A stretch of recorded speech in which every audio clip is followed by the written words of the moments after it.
ये 250 बच्चे हमें सगे माँ बाप समझते हैं और उनकी अटैचमेंट हमारे साथ इस तरह जैसे सगे माँ बाप के साथ होती है, और हमारी भी अटैचमेंट इसी तरह से है कि जैसे वो हमारी सगी औलाद है।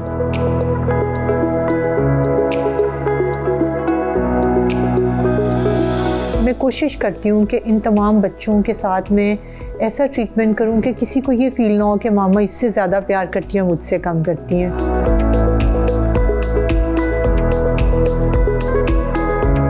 इन घरों का हमने नाम रखा है अपना घर, ताकि बच्चे से कोई पूछे कि कहाँ रहते हो, कहाँ से आए हो, तो वो कहता है कि जी अपने घर में रहता हूँ, अपने घर में से आया हूँ। और आपका बाप क्या करता है, वो बड़े फ़ख्र से कहता है मेरा बाप DIG है।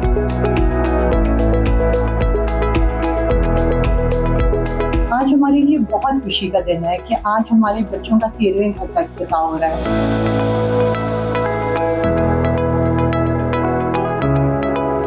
पहले कुछ बच्चे हम चाइल्ड प्रोटेक्शन ब्यूरो से लाए, फिर ये बच्चे डिफरेंट सोर्सेज से आते गए। सिंध में सैलाब आया, वहाँ से आए, DG खान से आए, पूरे पाकिस्तान से ये बच्चे आए। अक्सर शादियों पे ये सारे के सारे बच्चे जाते हैं और इनके लिए बड़ा स्पेशल ट्रीटमेंट होता है।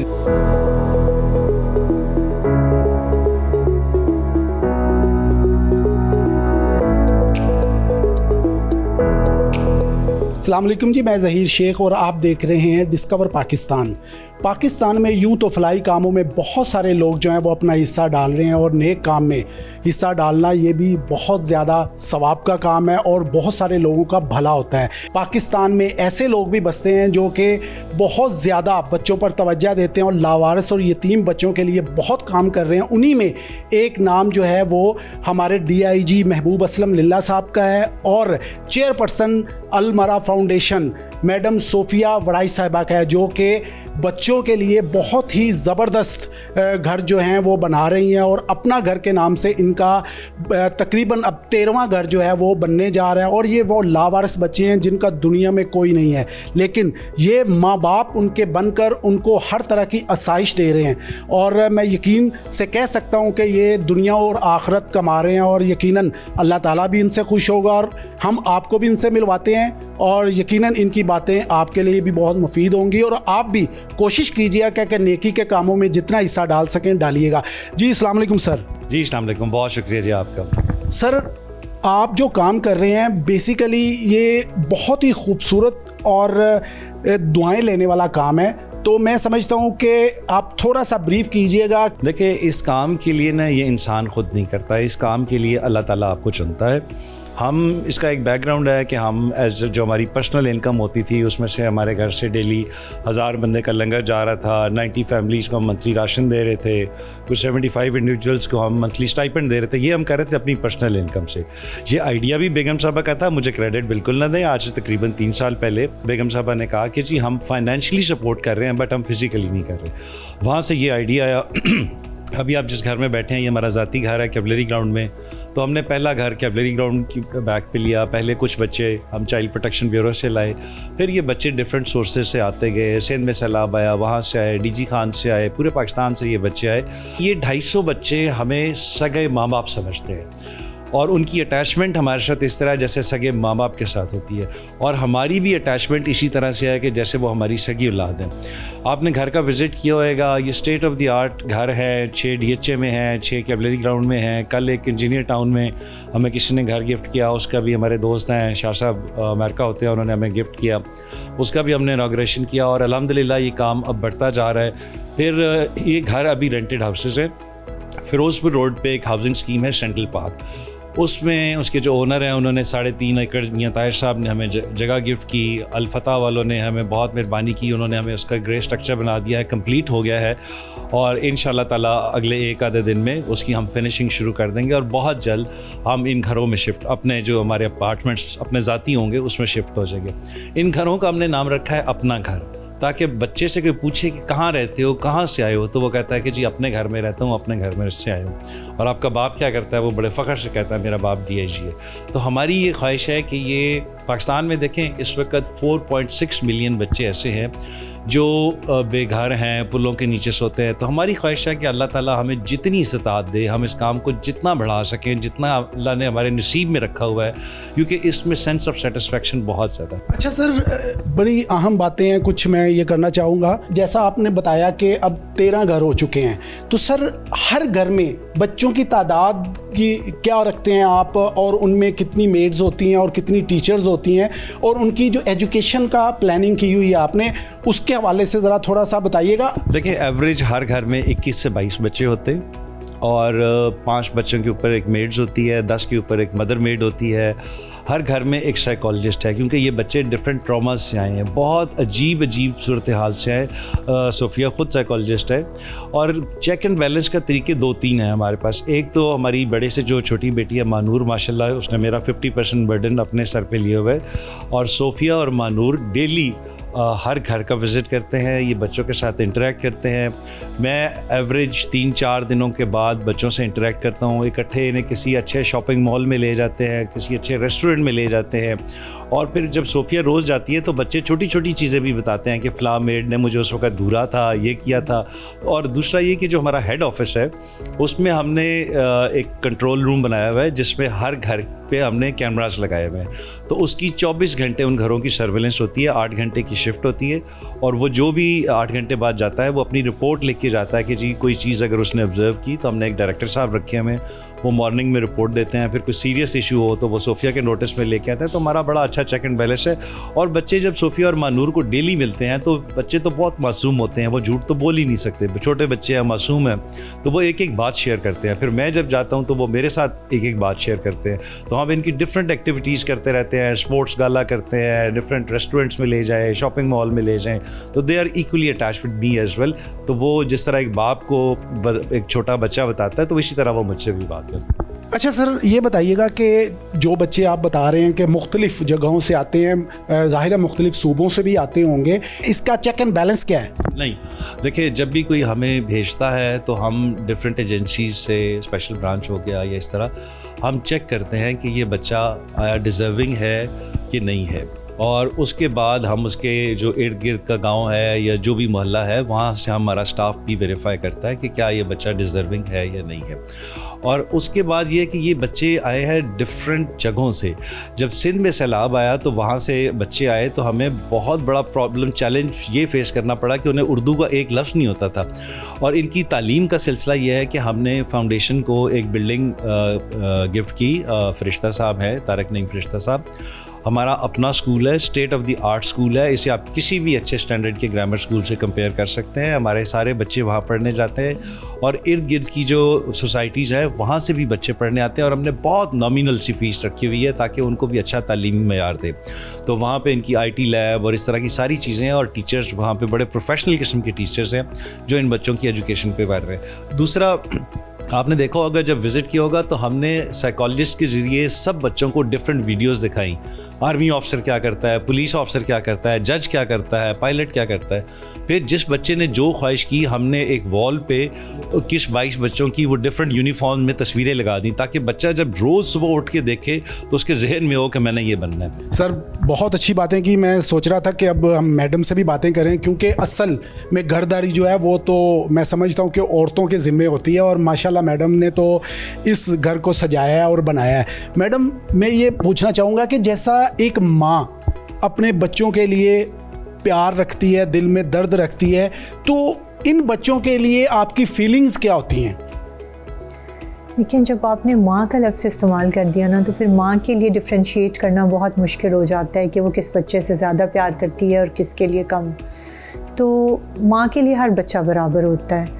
हाँ, जो बच्चे थोड़े ज़्यादा कमज़ोर होते हैं या थोड़े ज़्यादा वीक होते हैं या थोड़े ज़्यादा प्रॉब्लम में होते हैं, तो उस टाइम पे माँ की फीलिंग्स उस बच्चे के लिए थोड़ी ज़्यादा स्ट्रॉन्ग होती हैं। तो ये तमाम बच्चे जो हैं, इनकी लिए मेरी सेम फीलिंग्स हैं। हाँ, कुछ बीच में फेवरेट हो जाते हैं आपके, वो अपनी आदतों की वजह से और हरकतों की वजह से ज़्यादा प्यार लेते हैं, स्पेशली छोटी एज के बच्चे। तो बाकी जो है, मैं कोशिश करती हूँ कि इन तमाम बच्चों के साथ में ऐसा ट्रीटमेंट करूँ कि किसी को ये फ़ील ना हो कि मामा इससे ज़्यादा प्यार करती हैं, मुझसे कम करती हैं, क्योंकि बच्चे बहुत सेंसिटिव होते हैं। यहाँ आने से पहले एक डिफरेंट सीन था, वो लोग रोड पे थे या वो मुश्किल में थे या बेसहारा या आप उन्हें यतीम कह सकते हैं। लेकिन जब वो यहाँ आ गए तो उनके पास वालिद भी है, उनके पास वालिदा भी है, उनके पास अपना घर भी है, तो फिर हम किसी को भी उन्हें यतीम कहने का हक नहीं।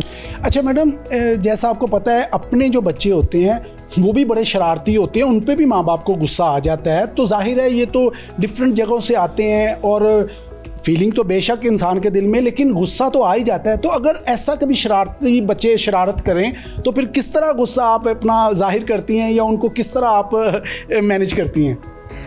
मुझे लगता है कि अल्लाह ताला ने ना इन बच्चों से अगर कुछ लिया है ना तो उन्हें कुछ एक्स्ट्राऑर्डिनरी क्वालिटीज़ भी दी हैं। ये बच्चे उतना ज़्यादा तंग नहीं करते जैसे अपने बच्चे तो आपको बहुत ज़्यादा फॉर ग्रांटेड लेते हैं ना, उन्हें लगता है कि उन्हें जो भी मिल रहा है उनका हक है। ये बच्चे क्योंकि बड़ी मुश्किलात देख के आए होते हैं, बड़ा एक मुश्किल टाइम उन्होंने गुजारा होता है, लोगों के बड़े नेगेटिव रवैये देखे होते हैं, तो जब वो इस एक पॉजिटिव माहौल में आते हैं, मोहब्बत देखते हैं, प्यार देखते हैं, कंफर्ट देखते हैं, तो वो इस चीज़ को बहुत ज़्यादा ओन करते हैं। टीचर ने बताना है कि वो कौन से कार्टून देख रहा है, टीचर ने बताना है कि कौन सी स्पोर्ट्स करनी है, टीचर ने बताना है कि खाना किस तरह से खाना है, ताकि बाकायदा बच्चों को SOPs के थ्रू ये चीज़ें सिखाई जा सकें कि मैनर्स क्या है, बेसिक मैनर्स क्या हैं। फिर कारी साहब आ जाते हैं, वो भी टीचर वहाँ मौजूद होती है, उनकी सुपरविजन में कारी साहब से बच्चे पढ़ते हैं। फिर रात को तकरीबन डिनर टाइम के बाद टीचर्स वो डिनर करा के 7:30 पे उसके बाद वो वापस घर को जाती हैं। अच्छा मैडम, जूं जाहिर है बच्चे बड़े होंगे तो लड़कियां जो होती हैं वो तो घरों की रह जाती हैं, उनको तो जाहिर है कि जो लड़के होते हैं उनको जब बड़े होते हैं तो जाहिर है उन्होंने अपनी एक फील्ड भी सिलेक्ट करनी होती है और फिर उनको जाहिर है बड़ी बच्चियों के साथ रखा भी नहीं जा सकता। तो इसके लिए क्या इंतज़ामात आपने किए आने वाले वक्त में कि उनके लिए अलहदा कैंपस बनाए जाएंगे या उनकी कुछ आगे उनको ट्रांसफ़र किया जाएगा कहीं, या उनको इस हवाले से कुछ है प्लान आपका? अभी भी हमारा जो बेटियों का घर है ना वो अलग है, ठीक है, वो बेटों से बिल्कुल अलग है। और स्कूल में हाँ ये लोग इकट्ठे पढ़ते हैं, कोई एजुकेशन है इनकी, वहाँ पे ये इकट्ठे पढ़ते हैं। और लेकिन बाकी हमारे सब जो है SOPs वो यही हैं कि बच्चों की हर चीज़ बच्चियों से मुख्तलिफ होती है।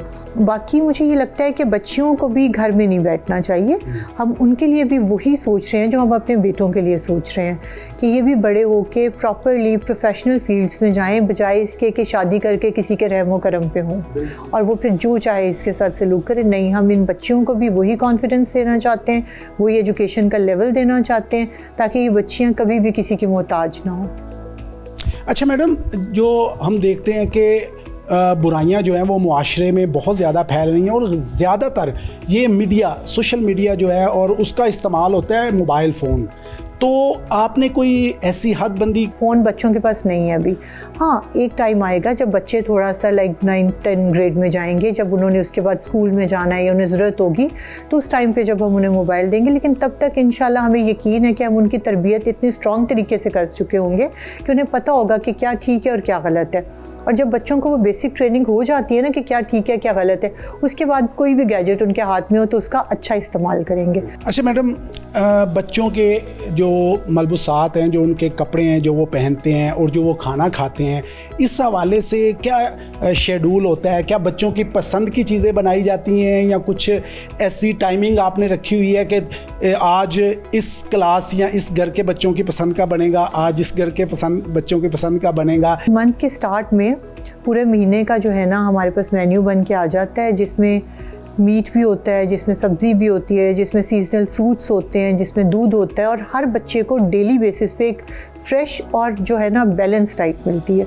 और उसमें हम कोशिश करते हैं कि बच्चों की पसंद, लेकिन उसमें हम वेजिटेबल्स वगैरह ज़रूर ऐड करते हैं, क्योंकि बच्चों को अगर सिर्फ बच्चों की पसंद पे रहेंगे ना तो वो तो सिर्फ जंक फूड खाएंगे।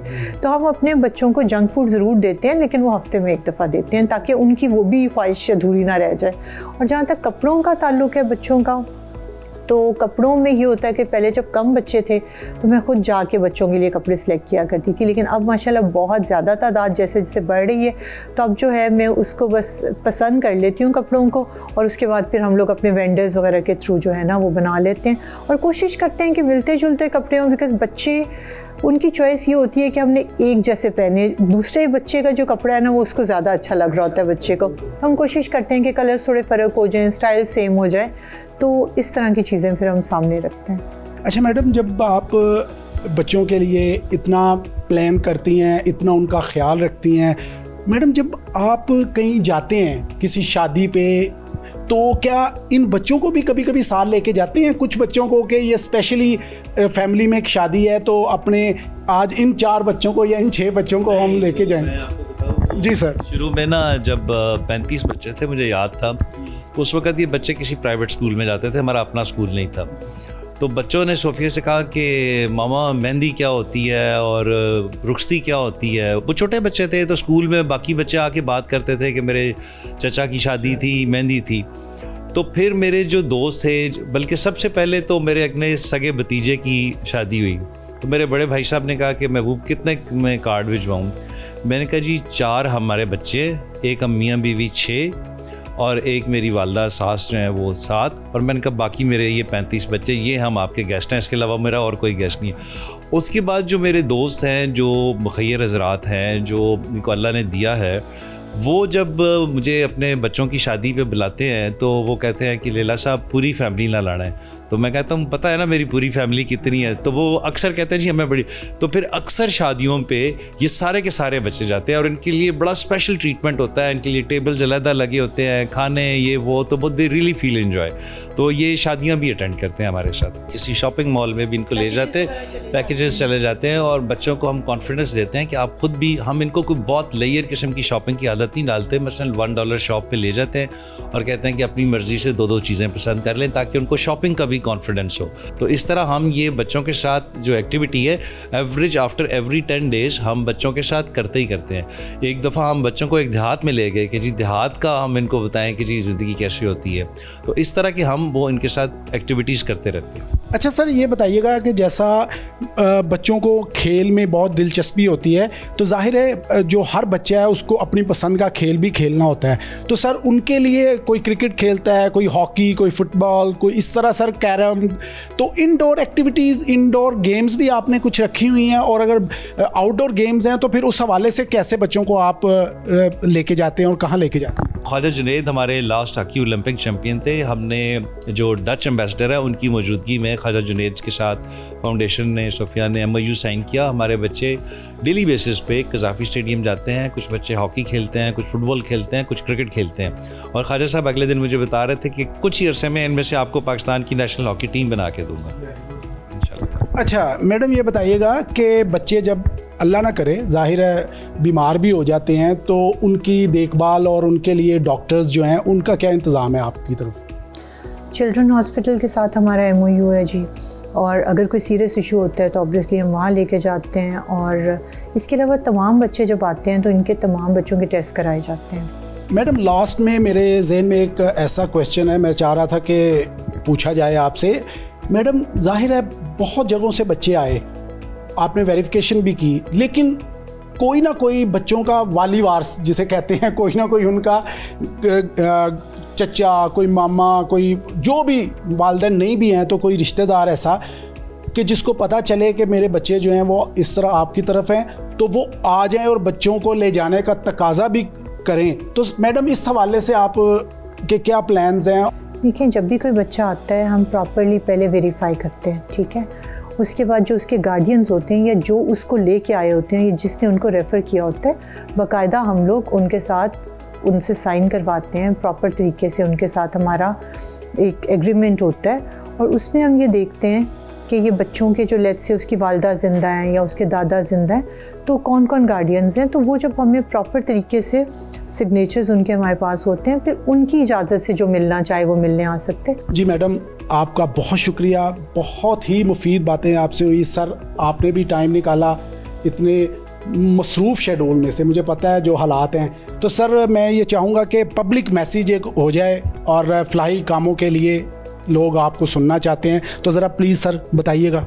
बहुत शुक्रिया आपका। देखें, अलमरा फाउंडेशन यतीम और लावारिस बच्चों का सहारा है। आपके तवसत से जो लोग भी देख रहे हैं, मैं उनसे रिक्वेस्ट करूँगा कि अलमरा फाउंडेशन, अलिफ लाम मीम रा, अलमरा कुरान के हरूफ मकतियात है, वहाँ से हमने ये वर्ड ड्राइव किया था। तो आप जितनी भी वेबसाइट, फेसबुक, इंस्टा, हम सब पे अवेलेबल हैं। आप वहाँ जाके देखें, अगर आप समझते हैं कि हम एक अच्छा काम कर रहे हैं तो प्लीज़ हमें सपोर्ट करें। इस माशरे में ऐसे नेकी के कामों की बहुत ज़्यादा ज़रूरत है। और मैं आखिर में एक बात जो मैं पब्लिकली कहता हूँ वो यहाँ पे भी कहना चाहूँगा कि आप हमें 1 रुपया दे रहे हैं या नहीं दे रहे हैं, कोई भी शख्स आके हमारी फाउंडेशन का ऑडिट कर सकता है। चेयरपर्सन या पूरा हमारा जो है सिस्टम वो इस तरह का है कि हम फाउंडेशन से किसी किस्म की ना कोई तनख्वाह, ना कोई पर्क्स एंड प्रिविलेजेस, ना कोई गाड़ी, कोई चीज़ नहीं ले रहे हैं। ये प्योरली बच्चों के पैसे हैं और उन पे ही खर्च होते हैं। आप आएँ, देखें और हमें सपोर्ट करें। Thank you very much. जी, जैसा आपने नाजरीन देखा, मैडम सोफिया वड़ाई साहिबा और महबूब असलम लिल्ला साहब हमारे साथ थे। उन्होंने आज अपना घर के बारे में बहुत सारी खूबसूरत बातें हमें बताई। बच्चों के रहन सहन, उनके खाने पीने, उनके हर तरह की जितनी भी सरगर्मियाँ, उस हवाले से हमें ब्रीफ किया। यकीनन ये वो काम कर रहे हैं जो कि दुनिया में भी इन्हें इज़्ज़त देगा और आखिरत में भी ये ज़रूर यकीनन इस काम के ज़रिए अल्लाह ताला के बहुत करीब होंगे और इस नेक काम के ज़रिए वो अपनी बख्शिश करवाएंगे। और अल्लाह ताला तमाम जितने भी मुसलमान हैं, जितने भी लोग हैं, जितने भी, उनको सबको ये हिम्मत दे कि वो बेसहारा और लावारिस बच्चों के लिए कुछ ना कुछ करें और उनकी ज़िंदगी जो है उनमें आसानियाँ पैदा करें। अपने होस्ट ज़हीर शेख को इजाज़त दीजिए। अल्लाह हाफिज़।